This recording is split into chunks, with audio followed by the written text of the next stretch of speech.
C'est l'heure, nouvelle session d'information sur Actu 30 Télévision. Voici les principales articulations. Initialement prévu en 2024, le mandat de la mission onusienne sur les sols congolais en voie d'être réduit et pendant ce processus, le système de défense et de sécurité congolais prendront progressivement les relais. C'est ce qui ressort du briefing presse organisé mardi à Kinshasa à la suite des manifestations anti-MONUSCO au nord et sud Kivu. Entre-temps, le porte-parole de la MONUSCO, Mathias Gidman, sera le premier à quitter les territoires congolais. Le gouvernement de la République démocratique du Congo, qui qualifie ses propos d'indélicats, a déjà saisi par écrit la mission onusienne. À l'initiative des mouvements citoyens du pays, plusieurs personnes et personnalités se sont réunies le mardi sur la place des Évolués dans la commune de Lagombe. Objectif, honorer la mémoire des victimes du génocide congolais. Les détails à suivre juste après ceci.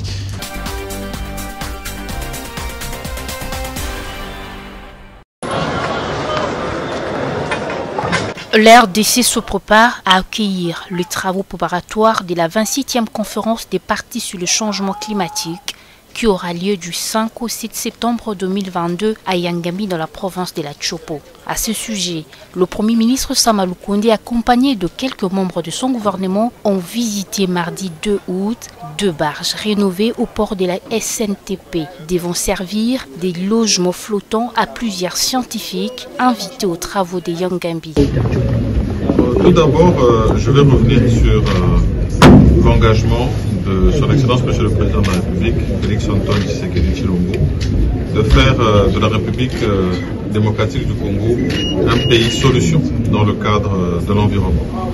Nous en avons le potentiel et nous allons le prouver de plus en plus chaque jour dans les jours qui viennent. Et donc, dans ce positionnement, effectivement, nous allons accueillir ici les travaux de la pré-COP 27 en collaboration avec l'Égypte. Et donc nous allons recevoir ici une équipe de scientifiques. Et ici une idée que je considère très originale, de voir tous ces scientifiques profiter non seulement du spectacle de notre faune, de notre flore, de notre biodiversité, mais aussi dans le même cadre d'effectuer leur travail. Les 2 barges rénovées sont climatisées et équipées. Ils comprennent 85 chambres à coucher, 2 chambres spéciales, 2 restaurants, des cuisines, une buanderie, un hôpital, 6 chambres pour les membres de l'équipage, des installations sanitaires pour hommes et pour femmes, ainsi qu'un bureau et un magasin. Elles ont été rénovées par les techniciens de la construction navale du Congo, avec l'appui de la vice-primature de l'environnement et du ministère des Transports. Alors ici, c'est le magasin où il y a le stock des essuies, des draps.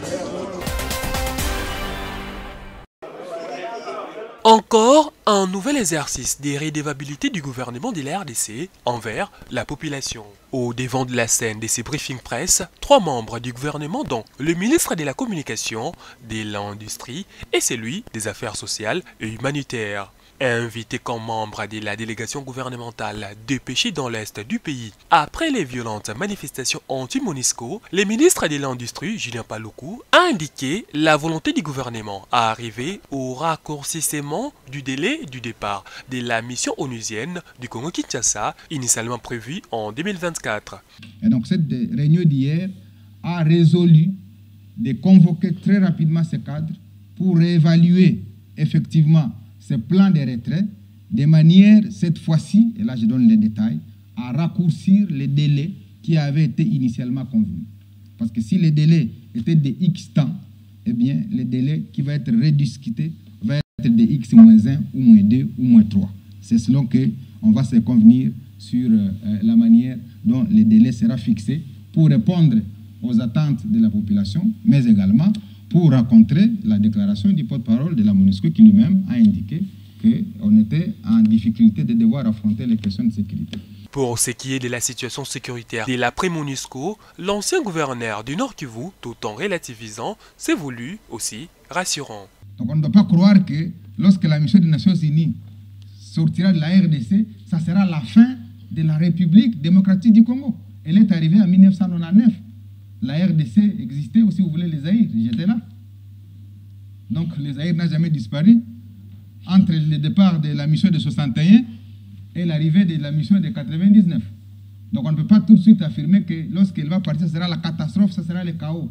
Au contraire, ça doit nous, en tant que gouvernement, nous amener à définir des stratégies robustes pour dire qu'il ne faudrait pas qu'on donne raison à ceux qui sont partis. En attendant les conclusions des enquêtes initiées à la suite de toutes ces manifestations, le gouvernement du pays affirme disposer des indices sérieux pouvant identifier les casques bleus ayant ouvert le feu sur la population civile.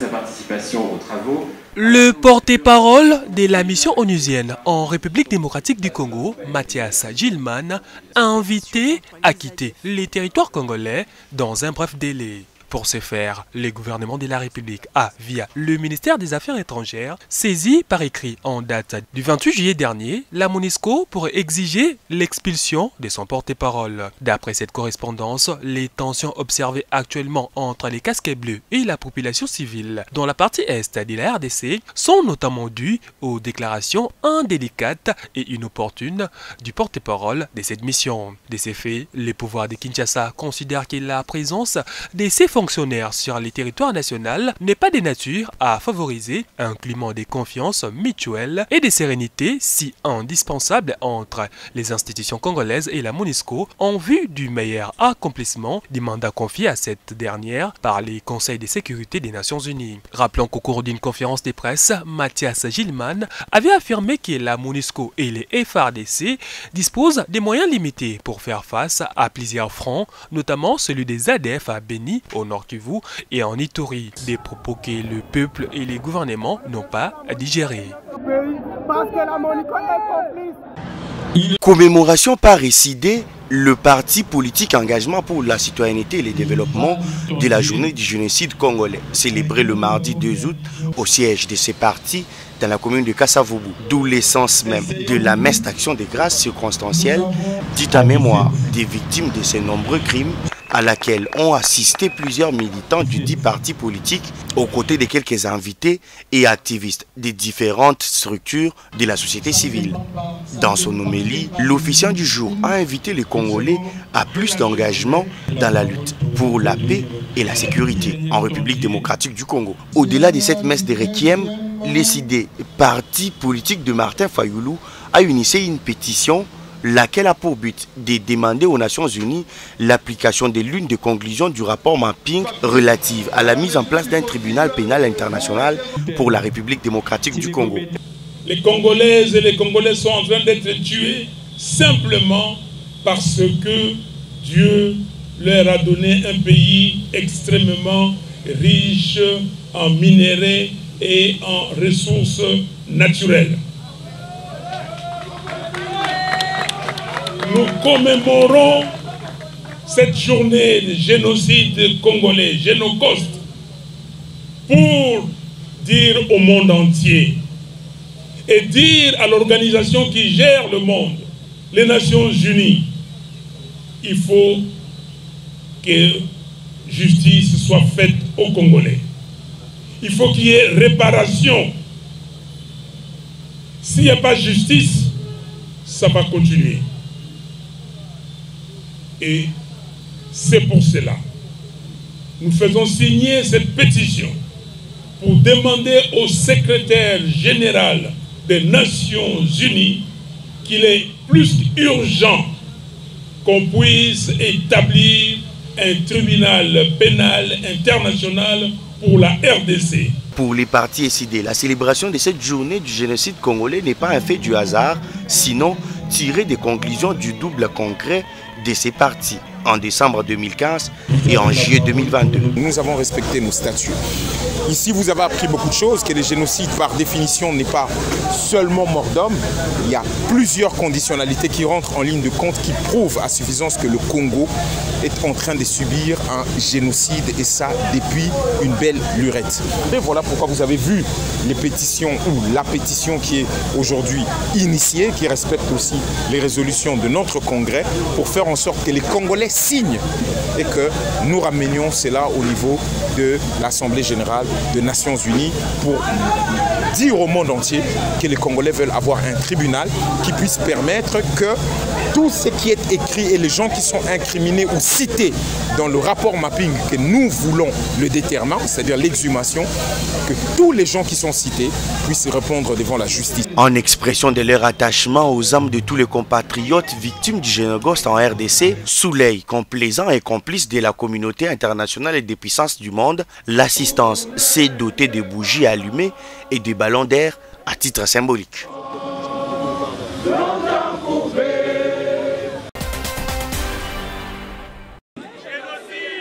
Le mardi 10 août, une date dans l'histoire de la République démocratique du Congo, celle de la commémoration de victimes du génocide congolais, désormais dénommé Génocoste, autrement dit un génocide pour des intérêts économiques. C'est dans ce sens que les activistes de mouvements citoyens se sont donné rendez-vous à la place des Évolués dans la commune de la Gombe. Ce rassemblement a accouché de plusieurs recommandations au gouvernement national, entre autres la restauration de la paix à l'est du pays et d'instituer cette date du 10 août dans les annales de l'histoire nationale. Après l'évidence de l'échec du train-mesure mis en place pour ramener la paix, il est aussi demandé aux décideurs du pays d'accélérer la mise en place de mécanismes de la justice transitionnelle en même temps qu'un tribunal spécial pour les Congos. Pareil pour le chambre mixte pour juger les auteurs de crimes perpétrés en RDC. Dans les mêmes, on voudrait la rebaptisation du nom de la place des Évolués à celui de la place des victimes du génocide. Enfin, il est exigé d'instituer la date du 10 août parmi les jours fériés officiels en République démocratique du Congo.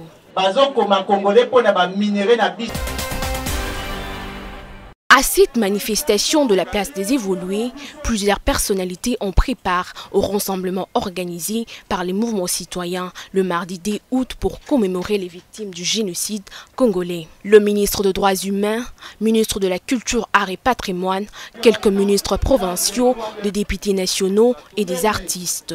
Le député national et président de la Commission de défense et sécurité à l'Assemblée nationale a salué l'initiative tout en rappelant les efforts du gouvernement pour rétablir la paix. Ce qui s'est passé à Kassib, c'est tout à fait inimaginable et inacceptable. Et je crois que le gouvernement a été très clair là-dessus. Les enquêtes sont en cours pour identifier les responsabilités et pouvoir prendre des mesures qui s'imposent. Nous ne pouvons pas avoir une population meurtrie et continuer à enregistrer de morts occasionnés par les personnes qui sont censées le protéger. Vivant à l'est de la République démocratique du Congo, le coordonnateur de la jeunesse Hutu a réagi. Et la justice doit être faite parce que les gens sont connus. C'est ces mêmes aventures que nous observons aujourd'hui.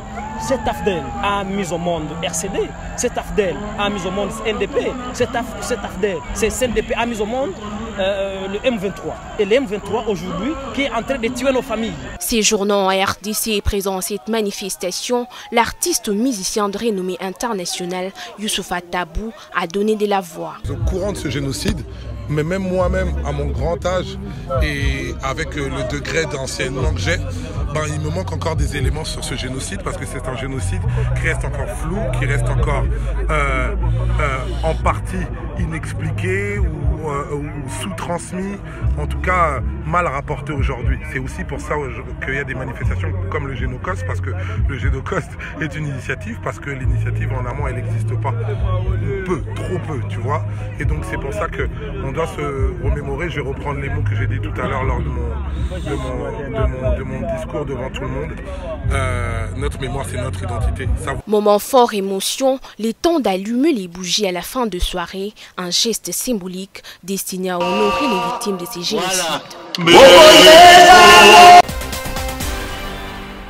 Le commandant des opérations militaires en Ituri, le lieutenant-général Luboyanka Choma Johnny, déterminé à mener à bien le processus de pacification de la province. C'est dans cette optique qu'il a réuni ce mardi 2 août deux commandants de grandes unités et des régiments de forces armées pour échanger, notamment sur certaines dérives de groupes armés signataires des actes d'engagement de cessation des hostilités, affirme le général-major Peter Chirimouami, commandant de la 32e région militaire en Ituri. Il y a certains groupes armés qui n'ont pas compris l'acte d'engagement et qui parfois s'égarent, ils aillent en dehors des principes et se promènent avec les armes.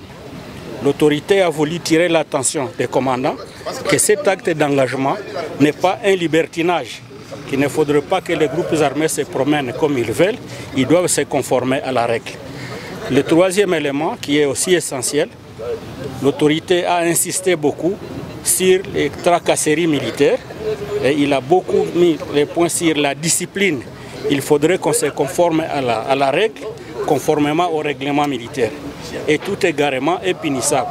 Et donc les commandants doivent prendre leurs hommes à main pour qu'il n'y ait pas d'indiscipline. Au nom du commandant des opérations militaires à Ituri, le commandant de la 32e région militaire appelle la population à continuer de faire confiance à son armée pour lutter contre tous les auteurs de violence en Ituri.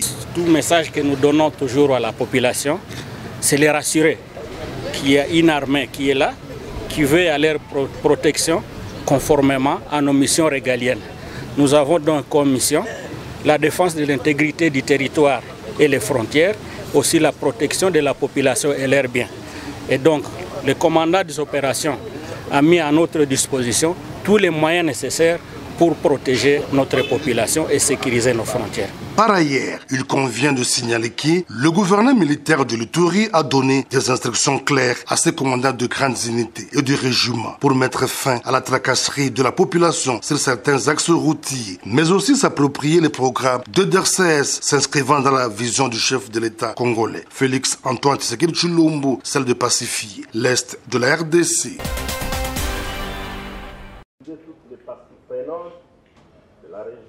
Dans un point de presse tenu ce lundi 1er août à Kinshasa, le ministre de l'Industrie Julien Paluku et son collègue de l'intégration régionale Didier Manzenga ont annoncé l'organisation de la semaine annuelle de l'industrie. C'est en prélude du 42e sommet de la SADC qui va se tenir dans la deuxième quinzaine du mois d'août. Et donc la SADC veut inverser la tendance pour dire non. Comme les autres ont créé leur industrie sur les besoins des autres, nous aussi nous devons créer notre industrie à partir ou à fonction des besoins aussi des autres. Et la RDC se veut être au cœur de ces réflexions-là. C'est le sens de cette semaine d'industrialisation. D'après ces membres du gouvernement Samalou Kondé, il y a nécessité d'installer les microcentrales énergétiques dans chaque province de la RDC. Il s'est rappelé que cette 6e semaine de l'industrialisation de la SADC ira du 2 au 6 août. La SADC a accompagné le gouvernement.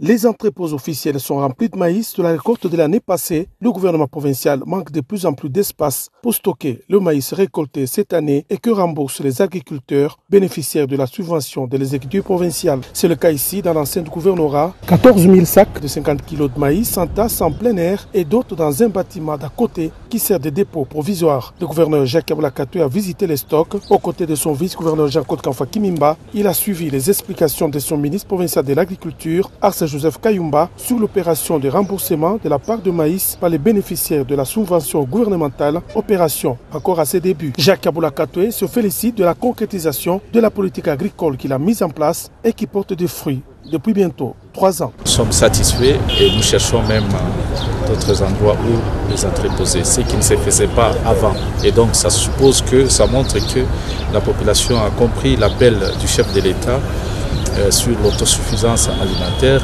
passant par la culture, particulièrement la culture du maïs. L'autorité provinciale entend honorer les agriculteurs de la province qui l'accompagnent dans ses efforts d'atteinte de l'indépendance alimentaire vis-à-vis de l'extérieur. Donc déjà, dès demain, le maïs commencera à être transporté vers la minoterie. Et dans l'entretemps, nous demandons aussi aux agriculteurs de continuer avec le remboursement. Depuis 3 ans, Léo Katanga a réduit sensiblement ses importations de maïs grâce à la politique de subvention mise en place par le gouverneur Jacques Abouakatoé.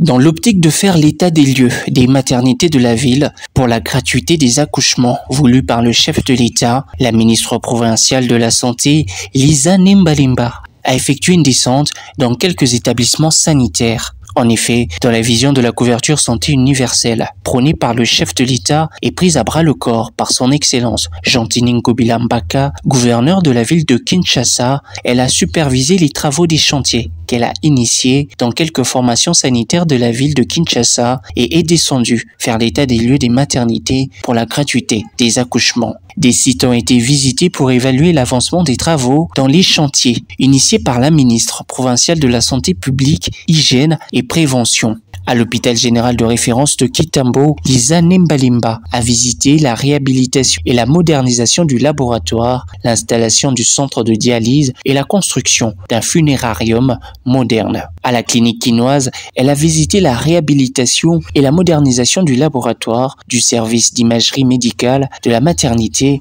et au centre de santé de référence Vijana, la patronne de la santé de la ville de Kinshasa a visité la réhabilitation du laboratoire et la construction du service d'imagerie médicale, la construction du nouveau bâtiment de la maternité. À Bumbu Centre Mère et Enfants, Lisa Nembalimba a visité la construction d'un bâtiment pour une maternité moderne et la pédiatrie en partenariat avec le projet ASSK, travaux qui prendront fin au mois de septembre. À l'hôpital général de référence de Makalla, Lisa Nembalimba a visité la réhabilitation du service des soins intensifs, le laboratoire, l'imagerie médicale ainsi que le rafraîchissement de la peinture. Cette visite s'est achevée sur une note de grande satisfaction de son Excellence Madame la ministre provinciale de la Santé publique, Hygiène et Prévention. Dans le même élan, l'infatigable ministre provinciale de la Santé, Hygiène et Prévention, femme de terrain, Lisa Nembalimba, s'est également rendue dans les maternités de 6 zones de santé pour s'enquérir des points forts et faibles en vue de la matérialisation de cette vision. Rappelons que le chef de l'État Félix Tshisekedi, dans son discours le 30 juin dernier, a annoncé l'accès gratuit aux soins prénatals, aux accouchements et aux soins néonatals, en commençant par la ville de Kinshasa, une volonté du président de la République prise à bras le corps par le ministère provincial que pilote Lisa Nembalimba sous l'impulsion du gouverneur Jean-Tini Ngobila Mbaka, qui est déjà passé à la vitesse supérieure en mettant en application cette réforme opérationnelle dans 9 zones de santé de la capitale congolaise.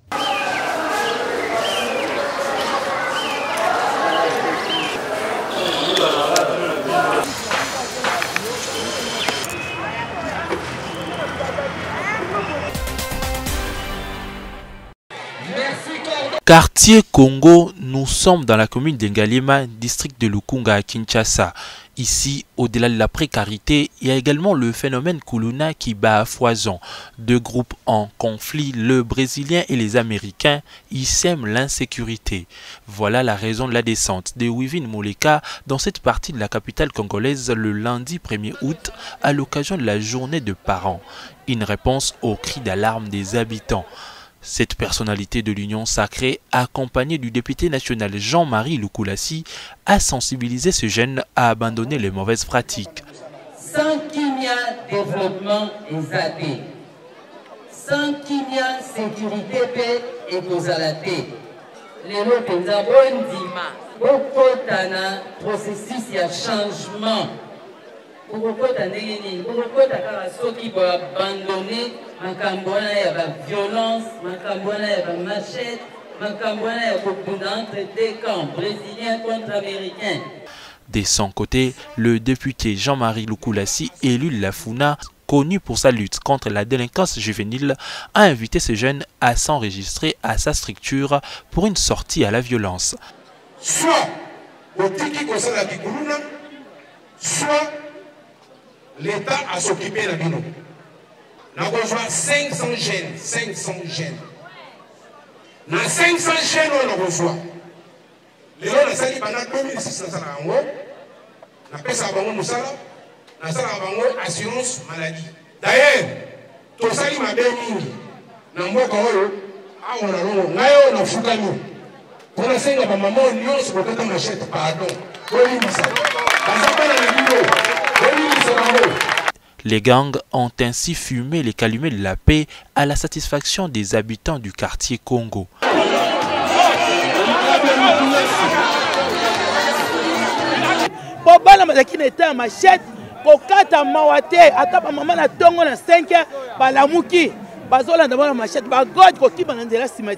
Mais eloko mama sali ezaki batu bazali mais za maman moko tasali yango mais lokola yo koki eloko maman nzamba pambola yo kotika biso te.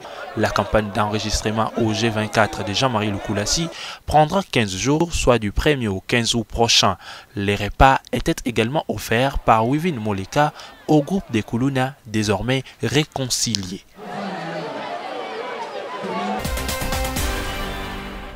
Fin de cette session d'information Actu 30 Télévision. Merci de l'avoir suivi. À très bientôt.